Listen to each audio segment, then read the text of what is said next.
ಶುಕ್ಲಾಂಬರಧರಂ ವಿಷ್ಣುಂ ಶಶಿವರ್ಣಂ ಚತುರ್ಭುಜಂ ಪ್ರಸನ್ನವದನಂ ಧ್ಯಾಯೇತ್ ಸರ್ವವಿಘ್ನೋಪಶಾಂತೇ ಸರ್ವವಿಘ್ನಪ್ರಶಮನಂ ಸರ್ವಸಿದ್ಧಿಕರಂ ಪರಂ ಸರ್ವಜೀವಪ್ರಣೇತಾರಂ ವಂದೇ ವಿದೇದಂಬರಿಂ ಲಕ್ಷ್ಮೀನಾರಾಯಣಂ ವಂದೇ ತದ್ಭಕ್ತಪ್ರವರೋಹ್ಯಃ ಶ್ರೀಮದಾನಂದತೀರ್ಥಾಖ್ಯೋ ಗುರುಸ್ತಂಜನಮಾಮ್ಯಹಂ ವೇದೇ ರಾಮಾಯಣೇ ಚೈವ ಪುರಾಣೇ ಭಾರತೆ ಯಥಾ ಆದೌ ಅಂತ್ಯೇ ಚ ಮಧ್ಯೆ ಚ ವಿಷ್ಣುಃ ಸರ್ವತ್ರ ಗೀಯತೆ ರಮಾಪತಿಂ ಪೂರ್ಣಗುಣಂ ಮುಕುಂದಂ ವ್ಯಾಸಂ ಚ ವಿಜ್ಞಾನಸಹಸ್ರಭಾನುಂ ಪೂರ್ಣಪ್ರಬೋಧಂಚ ಸುತತ್ವದೀಪಂ ಕ್ರಮಾತ್ ಗುರುಂಶ್ಚ ಪ್ರಣಮಾಮಿ ಮೂರ್ಧ್ನಾ ಅಭ್ರಮಂ ಭಂಗರಹಿತಂ ಅಜಡಂ ವಿಮಲಂ ಸದಾ ಆನಂದತೀರ್ಥಮತುಲಂ ಭಜೆ ತಾಪತ್ರಯಾಪಹಂ ಮಿಥ್ಯಾ ಸಿದ್ಧಾಂತ ದುರ್ಧ್ವಾಂತ ವಿಧ್ವಂಸನ ವಿಚಕ್ಷಣಃ ಜಯತೀರ್ಥಾಖ್ಯತರಣಿರ್ ಭಾಸತಾನ್ನೋ ಹೃದಂಬರೆ ಅರ್ಥಿಕಲ್ಪಿತಕಲ್ಪೋಯಂ ಪ್ರತ್ಯರ್ಥಿಗತಿಕೇಸರಿ ವ್ಯಾಸತೀರ್ಥಗುರುಭೂಯಾದಸ್ಮದಿಷ್ಟಾತ್ ಸಿದ್ಧಿ ತಪೋ ವಿದ್ಯಾವಿರಕ್ತ್ಯಾದಿ ಸದ್ಗುಣೋಘಾಕರಾನಹಂ ವಾದಿರಾಜಗುರೂನ್ ವಂದೇ ಹಯಗ್ರೀವದಯಾಶ್ರಯಾನ್ ಪೂಜ್ಯಾಯ ರಾಘವೇಂದ್ರಾಯ ಸತ್ಯಧರ್ಮರತಾಯ ಚ ಭಜತಾಂ ಕಲ್ಪವೃಕ್ಷಾಯ ನಮತಾಂ ಕಾಮಧೇನು ಶ್ರೀಗುರುಭ್ಯೋ ನಮಃ. ಧೃತರಾಷ್ಟ್ರವಾಚ ಧರ್ಮಕ್ಷೇತ್ರೇ ಕುರುಕ್ಷೇತ್ರೇ ಸಮವೇತಾಯೋತ್ಸವಃ ಮಾಮಕಾಃ ಪಾಂಡವಾಶ್ಚೈವ ಕಿಮಕುರ್ವತ ಸಂಜಯ.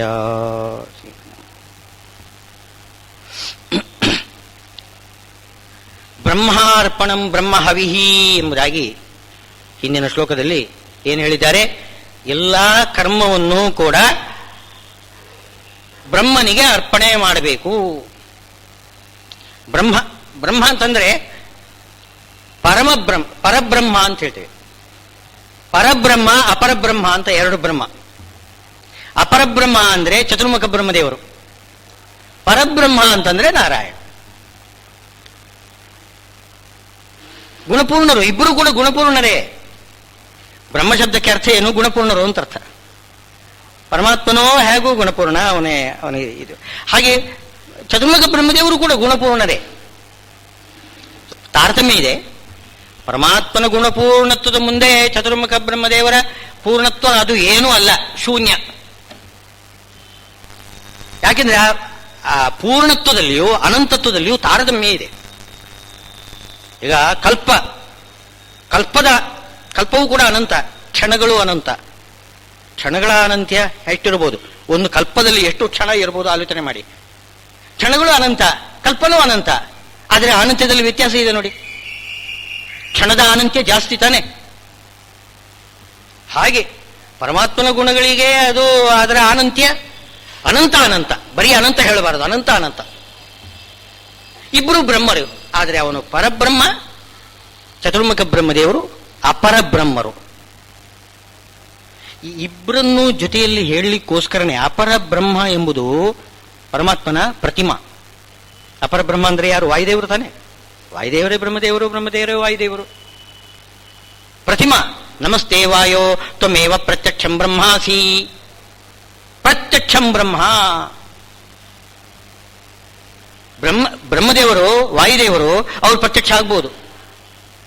ಯಾಕೆಂದ್ರೆ ಅವರ ಸ್ವಭಾವ ಪ್ರತ್ಯಕ್ಷರಾಗುವುದು ಅವರ ಸ್ವಭಾವ.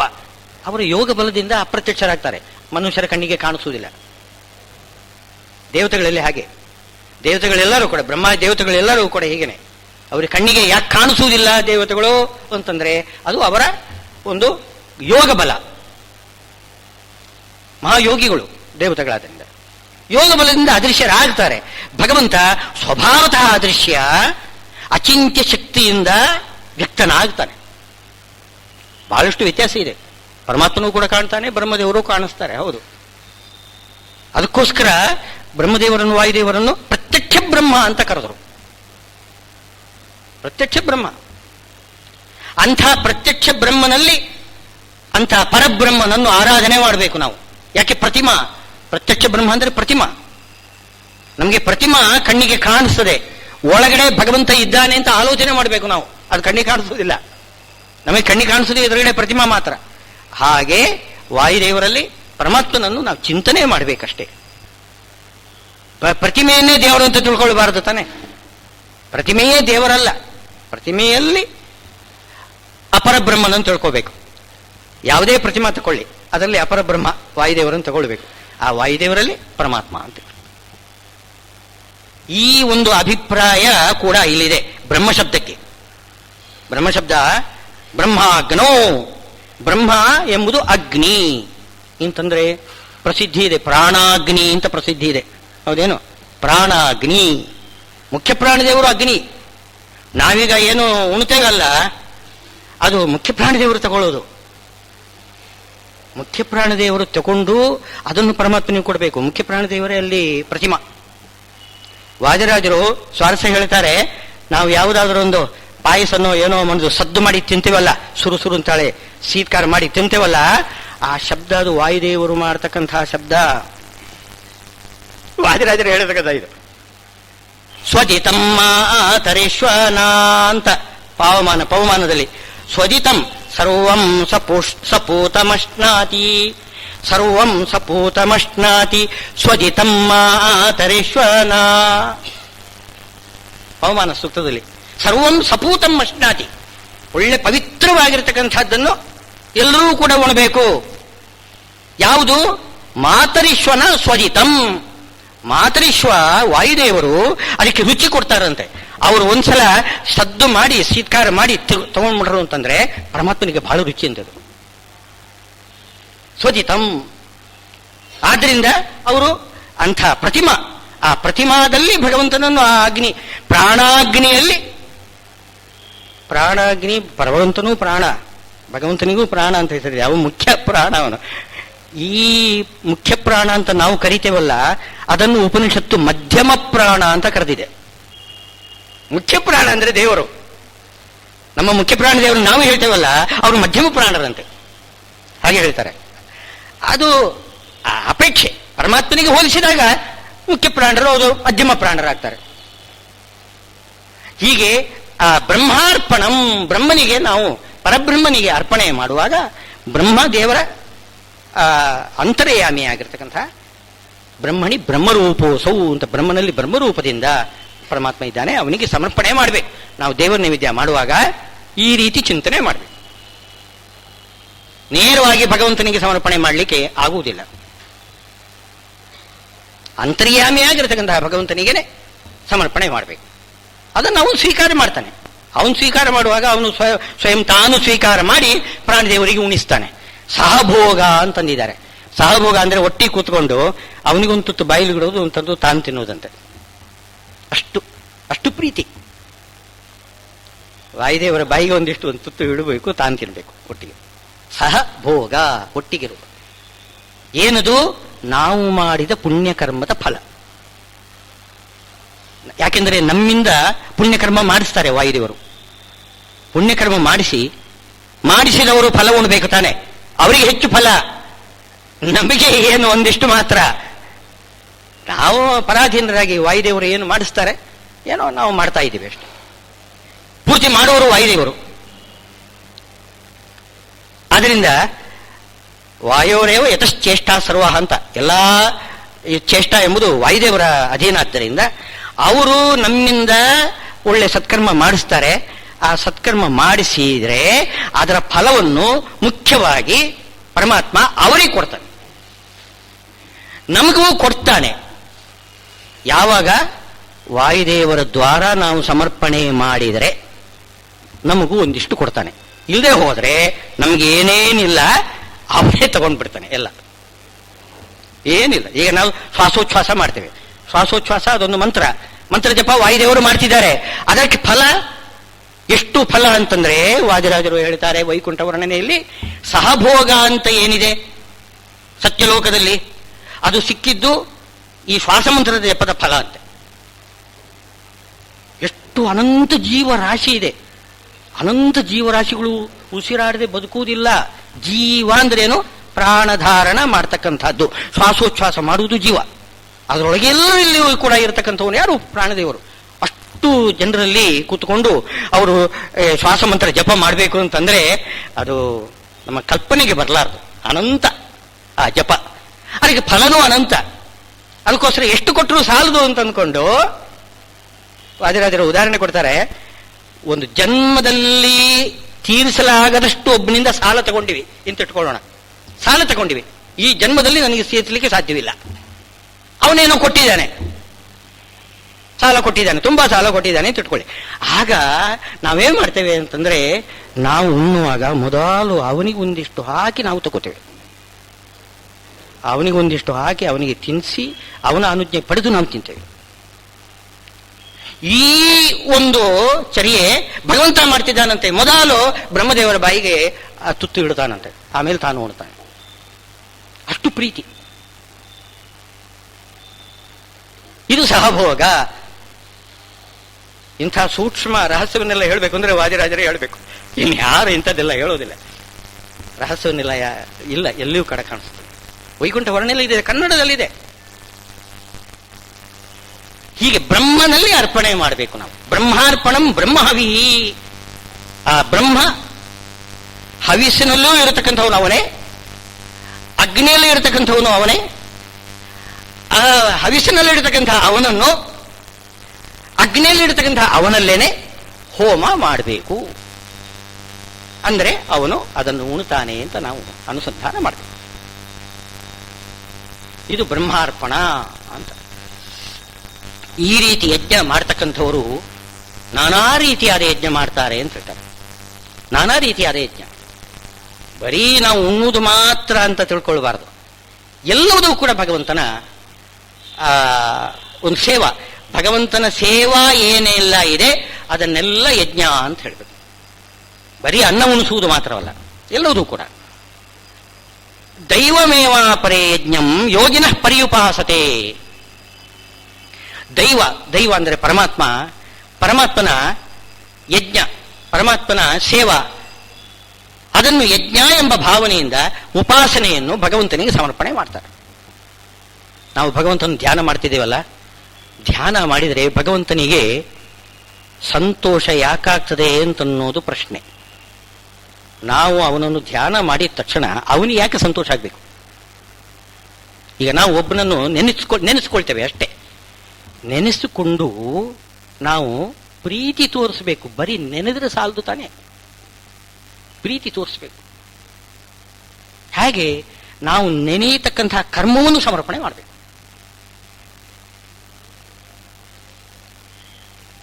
ನಾವು ನೆನೆದ್ರೆ ಸಾಲದು. ಗಾಯತ್ರಿ ಜಪದಲ್ಲಿ ಧೀಮಹಿ ಅಂತ ಬರ್ತದೆ ನೋಡಿ. ಧೀಮಹಿ ಅಂದ್ರೆ ಅರ್ಥವೇನು? ಗಾಯತ್ರಿ ಜಪದಲ್ಲಿ ಏನು ಹೇಳ್ಬೇಕು ನಾವು? ಸವಿತುಹು ವರೇಣ್ಯಂ ಭರ್ಗಃ ಅಂತ ಇಷ್ಟು ಹೇಳಿಬಿಟ್ರೆ ಸಾಕಾಗಿತ್ತಲ್ಲ. ಸವಿತೃ ಮಂಡಲದ ಅಂತರ್ಗತನಾದ ನಾರಾಯಣ ಜಗತ್ತನ್ನೆಲ್ಲ ಸೃಷ್ಟಿ ಮಾಡ್ತಾನೆ, ಅವನು ನಮ್ಮ ಬುದ್ಧಿಗೆ ಪ್ರಚೋದನೆ ಮಾಡಲಿ, ಇಷ್ಟು ಸಾಕಾಗಿತ್ತು. ಧೀಮಹಿ ಆತಕ್ಕೆ ಮಧ್ಯದಲ್ಲಿ ಅಂದರೆ ನಾವು ಧ್ಯಾನ ಮಾಡ್ತೇವೆ ಎಂತ ಸಂಕಲ್ಪ, ಅದೇ ಕೃಷ್ಣಾರ್ಪಣ. ಅದೇ ಸಂಕಲ್ಪ, ಅದೇ ಕೃಷ್ಣಾರ್ಪಣ. ಧ್ಯಾನ ಮಾಡ್ತೇವೆ, ನಿನಗೆ ಸಂತೋಷ ಆಗಲಿ. ಸಮರ್ಪಣೆ ಇದೆಯಲ್ಲ, ಸಮರ್ಪಣೆ ಎಂದರೆ ಅರ್ಥವೇನು ಅದನ್ನು ಹೇಳಬೇಕಂದ್ರೆ ರಾಯರು ಹೇಳಬೇಕು. ರಾಘವೇಂದ್ರ ಸ್ವಾಮಿಗಳು ಸರ್ವಸಮರ್ಪಣೆ ಗದ್ಯದಲ್ಲಿ ಹೇಳ್ತಕ್ಕಂತಹ ಮಾತು, ತತ್ಪೂಜೈ ವಾಸ್ತು ಅಂತ ಒಂದು ಮಾತು ಹೇಳ್ತಾರೆ. ತತ್ಪೂಜಾ, ನಿನ್ನ ಪೂಜಾ ಆಗಲಿ. ನಾನೇನು ಮಾಡ್ತಾ ಇದ್ದೇನೆ ಅದು ನಿನಗೆ ಪೂಜಾ ಆಗಲಿ. ಪೂಜಾ ಅಂದ್ರೆ ಸಂತೋಷ ಉಂಟು ಮಾಡತಕ್ಕಂಥ ಒಂದು ಕ್ರಿಯೆಗೆ ಪೂಜಾ ಅಂತ ಹೆಸರು. ದೊಡ್ಡವರನ್ನು ಮಾಡಿದರೂ ಪೂಜಾ ಅಂತ ಆಗ್ತದೆ, ಸಣ್ಣವರನ್ನು ಪೂಜೆ ಮಾಡಿದರೂ ಪೂಜೆ ಆಗ್ತದೆ. ಸಣ್ಣ ಮಕ್ಕಳಿಗೆ ನಾವು ಪೂಜೆ ಮಾಡ್ತೇವೆ, ಹಾಗೆ ಒಳ್ಳೆ ಅಲಂಕಾರ ಮಾಡಿ ತಿಂಡಿ ತಿನಿಸು ಇದನ್ನೆಲ್ಲ ಕೊಟ್ಟು ಮಕ್ಕಳಿಗೆ ಸಂತೋಷ ಉಂಟು ಮಾಡುವ ಹಾಗಿದ್ರೆ ಅದು ಪೂಜೆನೇ ಇದು. ಹಾಗೆ ದೊಡ್ಡವರನ್ನು ಪೂಜೆ ಮಾಡಬಹುದು, ಸಣ್ಣವರನ್ನು ಪೂಜೆ ಮಾಡಬಹುದು. ಪೂಜಾ ಅಂದ್ರೆ ಏನು? ಸಂತೋಷ ಉಂಟು ಮಾಡತಕ್ಕಂಥ ಕ್ರಿಯೆ. ಹಾಗೆ ಸಂತೋಷವಾಗಲಿ ಎಂಬುದಾಗಿ ನಾವು ಚಿಂತನೆ ಮಾಡಿದರೆ, ನಾನು ನಿನ್ನನ್ನು ಧ್ಯಾನ ಮಾಡ್ತೇನೆ, ಆ ಧ್ಯಾನವನ್ನು ನಾನು ನಿನಗೆ ಸಮರ್ಪಣೆ ಮಾಡ್ತೇನೆ, ಅದು ನಿನಗೆ ಸಂತೋಷ ಉಂಟು ಮಾಡಲಿ. ಈ ಅಭಿಪ್ರಾಯದಿಂದ ಧೀಮಹಿ ಧೀಮಹಿ ಧೀಮಹಿ ಧೀಮಹಿ ಅಂತ ಧ್ಯಾನ ಮಾಡೋದು. ಅದು ಈ ಅಭಿಪ್ರಾಯ. ಉಪಾಸನೆಯನ್ನು ಭಗವಂತನಿಗೆ ಸಮರ್ಪಣೆ ಮಾಡಬೇಕು. ಅದನ್ನೇ ಹೇಳ್ತಾರೆ ಯೋಗಿನಃ ಪರ್ಯುಪಾಸತೆ. ಉಪಾಸನೆಯನ್ನು ಯಜ್ಞ ರೂಪವಾಗಿ ಅನುಷ್ಠಾನ ಮಾಡ್ತಾರೆ. ಯಜ್ಞ ಅಂದ್ರೇನು? ದೇವಪೂಜಾ. ಉಪಾಸನೆಯನ್ನು ಪೂಜಾ ರೂಪೇಣ ಅನುಷ್ಠಾನ ಮಾಡ್ತಾರೆ. ಇದು ಒಂದು ರೀತಿ. ಇದು ಯಾರು ಮಾಡ್ತಕ್ಕಂಥದ್ದು? ಸಾಮಾನ್ಯವಾಗಿ ಈ ಸನ್ಯಾಸಿಗಳು, ಯತಿಗಳು, ಅವರಿಗೆ ಏನು ಉಪಾಸನೆ ಇದೆ, ಧ್ಯಾನ ಮಾಡ್ತಾ ಕುಳಿತಿರ್ತಾರಲ್ಲ, ಆ ಉಪಾಸನೆಯನ್ನೇ ದೇವರಿಗೆ ಸಮರ್ಪಣೆ ಮಾಡಬೇಕು. ಯಾಕೆಂದ್ರೆ ಅವರಲ್ಲಿ ಏನಿಲ್ಲ, ಏನು ಕೊಡೋಣ ಅವರಿಗೆ? ಭಗವಂತನಿಗೆ ಏನು ಕೊಡ್ಲಿಕ್ಕೆ ಬರ್ತದೆ? ಹಾಗೆ ಮೆಚ್ಚಿಸಲಿ, ಅರ್ಚಿಸಲಿ. ಇದ್ರೂ ಕೂಡ ನಾವು ಏನು ಮಾಡುವ ಹಾಗಿಲ್ಲ. ಏನು ಇಲ್ದಿದ್ದವರು ಏನು ಮಾಡ್ಬೇಕು ಹೇಳಿ? ಏನು ನಮ್ಮಲ್ಲಿ ಇದ್ರೂ ಕೂಡ ಹೇಗೆ ಮೆಚ್ಚಿಸಲಿ ಅಂತ ನಾವು ಹೇಳ್ತಾ ಇದ್ದೀವಿ. ಏನು ಇಲ್ದಿದ್ದವರು ಏನಪ್ಪಾ ಮಾಡಬೇಕು? ಆ ಧ್ಯಾನ ಉಂಟಲ್ಲ, ಧ್ಯಾನವನ್ನು ಸಮರ್ಪಣೆ ಮಾಡಬೇಕು. ನಾವು ಏನು ಭಗವಂತನ ಧ್ಯಾನ ಮಾಡಿದ್ದೇವೆ ಅದನ್ನು ಭಗವಂತನಿಗೆ ಸಮರ್ಪಣೆ ಮಾಡಬೇಕು. ಇದೇ ಪರ್ಯುಪಾಸತೆ. ದೈವಮೇವ ಪರೇ ಯಜ್ಞಂ ಯೋಗಿನಃ ಪರ್ಯುಪಾಸತೆ. ಇನ್ನು ಕೆಲವರು ಹಾಗಲ್ಲ. ಇದು ಸನ್ಯಾಸಿಗಳು ಹೀಗೆ, ಅವರಲ್ಲಿ ಏನಿಲ್ಲ ಅಂತ ಇಟ್ಟುಕೊಳ್ಳೋಣ. ಇರತಕ್ಕಂಥವ್ರು ಏನ್ ಮಾಡ್ತಾರೆ? ಬ್ರಹ್ಮಾಗ್ನೋ ಅಪರೇ ಯಜ್ಞಂ ಯಜ್ಞೇನೇವೋ ಉಪಯುಕ್ವತಿ. ಅಂದರೆ ದೇವತೆಗಳು, ಆಮೇಲೆ ಚಕ್ರವರ್ತಿಗಳು, ರಾಜರು, ಅವರೆಲ್ಲ ತುಂಬಾ ಸಂಪತ್ತು ಉಳ್ಳವರವರು. ಅವರು ಬೇಕಾದ ಪದಾರ್ಥವನ್ನೆಲ್ಲ ಯಜ್ಞ ಅಂತಂದ್ರೆ ಏನು? ಎಲ್ಲ ಉಣಿಸುವುದು. ಅದು ಇದರಲ್ಲಿ ಯಾವುದು? ಪ್ರತಿಮಾದಲ್ಲಿ ಸಮರ್ಪಣೆ ಮಾಡಬೇಕು. ಆಮೇಲೆ ಬ್ರಾಹ್ಮಣ ಮುಖದಿಂದ ಸಮರ್ಪಣೆ ಮಾಡಬೇಕು. ಆಮೇಲೆ ತಾನು ಉಣಬೇಕು, ಅಗ್ನಿ ಮುಖದಿಂದ ಹಾಕಬೇಕು. ಹೀಗೆ 4 ಕಡೆ ನಾವು ಸಮರ್ಪಣೆ ಮಾಡಲಿಕ್ಕಿದೆ ಪದಾರ್ಥವನ್ನು. ಮೊದಲು ಪ್ರತಿಮಾ, ಆಮೇಲೆ ಅಗ್ನಿ, ಆಮೇಲೆ ಬ್ರಾಹ್ಮಣ, ಆಮೇಲೆ ತನ್ನ ಮುಖ. 4 ಕಡೆ ಇಲ್ಲಿ ಸಮರ್ಪಣೆ ಮಾಡಲಿಕ್ಕಿದೆ. ಆ ಸಮರ್ಪಣೆ ಮಾಡತಕ್ಕಂಥದ್ದು ಯಾರು ಮಾಡಬೇಕು? ಇರತಕ್ಕಂಥವ್ರು. ಯಾರು ಉಣ್ತಾರೆ ಅವರು.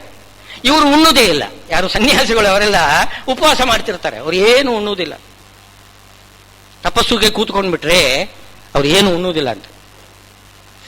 ವಿಶ್ವಾಮಿತ್ರರ ಬಗ್ಗೆ ಕಥೆ ಬರ್ತದೆ ಮಹಾಭಾರತದಲ್ಲಿ. ಅವರು ತಪಸ್ಸಿಗೆ ಕೂತ್ಕೊಂಡ್ಬಿಟ್ರೆ 1000 ವರ್ಷ ಅನ್ನನೇ ಇಲ್ಲ, ಊಟ ಇಲ್ಲ. 1000 ವರ್ಷ ಆಮೇಲೆ ಆ ತಪಸ್ಸು ಒಂದು ಸಲದ ಕೃಷ್ಣಾರ್ಪಣ ಮಾಡಿಬಿಟ್ಟು ಆಮೇಲೆ ಒಂದು ರೊಟ್ಟಿ ತಿಂತಾರಂತೆ. ಆ ಹೊತ್ತಿಗೆ ಇಂದ್ರದೇವರು ಬಂದು ಭವಾನ್ ಭಿಕ್ಷಾಂ ದದಾತು ಅಂತ ಕೇಳಿದ್ರಂತೆ.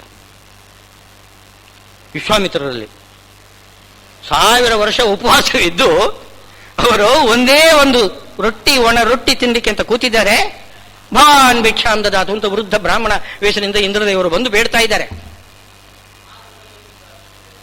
ವಿಶ್ವಾಮಿತ್ರರು ಅಷ್ಟು ದೊಡ್ಡ ಮಹಾತ್ಮರವರು. ಅವ್ರಿಗೆ ಕೋಪ ಜಾಸ್ತಿ ಅಂತ ಹೇಳ್ಬೋದು ನೀವು. ಕೋಪ ಯಾವಾಗ? ಅವರು ಮುನಿಗಳ ಆಗುವುದಕ್ಕಿಂತ ಮೊದಲು. ಕಥೆಗಳೆಲ್ಲ ನಾವು ವಿಶ್ವಾಮಿತ್ರರು ಕೋಪ ಜಾಸ್ತಿ ಅಂತಂತೇವೆ ನಾವು. ಮುನಿಗಳಾಗಬೇಕಾಗಿದ್ರೆ ಕಾಮಕ್ರೋಧಗಳನ್ನು ಗೆಲ್ಲಬೇಕು, ಗೆಲ್ಲದೆ ಅವರು ಮುನಿಗಳಾಗುವುದಿಲ್ಲ ಅಂತಿದೆ. ವಿಶ್ವಾಮಿತ್ರರು ಅವಾಗ ಕೋಪ ಮಾಡಿಲ್ಲ ಅಂತೆ. ಎಲ್ಲದಕ್ಕೂ ಕೋಪ ಇದು ತಡ್ಕೊಳ್ಬಹುದು.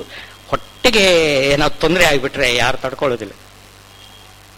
ಎಷ್ಟು ಉಪವಾಸ ಮಾಡಿ ಇವಾಗ ಏನು ಪಾಲನ ಮಾಡಬೇಕು, ಒಂದು ರೊಟ್ಟಿ ತಿನ್ನಬೇಕು ಅಂತಂದ್ರೆ ಅವಾಗ ಬಂದ್ಬಿಟ್ಟಿದ್ದಾನೆ. ಸರಿಯಪ್ಪ ಬರ್ಲಿ, ಅವನೇನು ಬೇಕು ಅಂತ ಬಂದಿದ್ದಾನೇನೋ ಇಲ್ಲ ಅಂತಂದ್ಕೊಂಡು ಆ ರೊಟ್ಟಿಯನ್ನು ಸಮರ್ಪಣೆ ಮಾಡಿದರು. ಪುನಃ 1000 ವರ್ಷ ತಪಸ್ಸು ಮಾಡಿದರು. ಪುನಃ ರೊಟ್ಟಿ ತಿನ್ನಲಿಕ್ಕೆ ಕೂತಿದ್ದಾರೆ. ಅದೇ ಬ್ರಾಹ್ಮಣ ಬರ್ತಾನೆ, ಭವಾನ್ ಭಿಕ್ಷಾಂ ದದಾತು. ಕೋಪ ಮಾಡಿಕೊಳ್ಳಿಲ್ಲ, ಅದೇ ರೊಟ್ಟಿಯನ್ನು ಅವ್ರು ಕೊಟ್ಬಿಟ್ರು ಪುನಃ. ಹೀಗೆ ಒಂದಲ್ಲ ಎರಡಲ್ಲ 4-5 ಬಾರಿ ಹೀಗೆ ಮಾಡಿದಾಗ ಬ್ರಹ್ಮದೇವರೇ ಬಂದ್ಬಿಟ್ರಂತೆ. ಸಾಕಪ್ಪ, ತಪಸ್ಸು ನಿಲ್ಲಿಸು, ನೀನು ಬ್ರಾಹ್ಮಣನಾಗಿ ಬಿಟ್ಟಿದ್ದೀಯಾ. ಕ್ಷತ್ರಿಯರಿಗೆ ಕೋಪ ಜಾಸ್ತಿ. ಅವರಿಗೆ ಕೋಪ ಜಾನೆ. ಶತ್ರುಗಳು ಎದುರುಗಡೆ ಬಂದರೆ, ಪ್ರತಿಸ್ಪರ್ಧಿಗಳು ಬಂದ್ಬಿಟ್ರೆ ಕೋಪದಿಂದ ಅವರು ಹೊಡಿಲಿಕ್ಕೆ ಹೋಗ್ತಾರೆ, ಯುದ್ಧ ಮಾಡ್ತಾರೆ. ಈ ಕೋಪ ಅಂತನ್ನು ನೀನು ಗೆದ್ದಿದ್ದೀಯಾ, ನೀನು ಈಗ ಬ್ರಾಹ್ಮಣನೇ ಆಗಿದ್ದೀಯಾ ನೀನು. ವಿಶ್ವಾಮಿತ್ರರಿಗೆ ಅನುಗ್ರಹ ಮಾಡ್ತಾರೆ ಬ್ರಹ್ಮದೇವರು. ಎಂಥ ವಿಶ್ವಾಮಿತ್ರರಿಗೆ ಕೋಪ ಇದೆ ಅಂತನ್ನತಕ್ಕಂಥವ್ರು ಈ ಕಥೆ ನೋಡಬೇಕು ನಾವು ಮಹಾಭಾರತದಲ್ಲಿ. ಹೇಗೆ ಕೋಪವನ್ನು ಗೆದ್ದಿದ್ದಾರೆ. 5-6 ಸಲ ಪರೀಕ್ಷೆ ಮಾಡಿದರೂ ಕೂಡ ಇಂದ್ರದೇವರೇ ಸೋತರು. ಅವನೇನ್ ಮಾಡ್ತಾನೆ, ಇದು ವಿಶ್ವರಥ ರಾಜ ಅಂತ ಅವನ ಹೆಸರು. ವಿಶ್ವಾಮಿತ್ರರ ಹಿಂದಿನ ಹೆಸರು ವಿಶ್ವರಥ. ಆ ವಿಶ್ವರಥ ರಾಜ ಆ ರೊಟ್ಟಿಯನ್ನು ದಾನ ಮಾಡಿ ಬಿಡ್ತಾನೆ. ಈ ಕೋಪವನ್ನು ಈ ರೀತಿ ಗೆದ್ದಿದ್ದಾನೆ. ವಸಿಷ್ಠರು ಬಂದು ವಿಶ್ವಾಮಿತ್ರರಿಗೂ ವಸಿಷ್ಠರಿಗೂ ಹೇಗಿದೆ ಎಣ್ಣೆ ಸೀಗೆ ಅಷ್ಟು ಕಥೆ ಬರ್ತದೆ. ಎಣ್ಣೆ ಸೀಗೆ ಆ ಥರ ವಸಿಷ್ಠರನ್ನು ಸರ್ವನಾಶ ಮಾಡಿಬಿಟ್ಟಿದ್ದಾರೆ. ಯಾರು? ವಿಶ್ವಾಮಿತ್ರರು. ಅವರ 100 ಮಂದಿ ಮಕ್ಕಳನ್ನು ಕೊಂದಿದ್ದಾರೆ. ಎಲ್ಲ ಶಿಷ್ಯರುಗಳನ್ನು ನಾಶ ಮಾಡಿಬಿಟ್ಟಿದ್ದಾರೆ. ಇದ್ದ ಏನು ಅವರ ಏನು ಗುರುಕುಲ ಆಶ್ರಮದಲ್ಲಿ ಸುಟ್ಟು ಹಾಕಿಬಿಟ್ಟಿದ್ದಾರೆ. ಒಬ್ಬ ಮಗ ಉಳಿಲಿಲ್ಲ. ಎಷ್ಟು ದುಃಖ ಆಗಿರ್ಬೋದು ವಸಿಷ್ಠ ಋಷಿಗಳಿಗೆ. ಒಬ್ಬ ಮಗ ಉಳಿಲಿಲ್ಲ.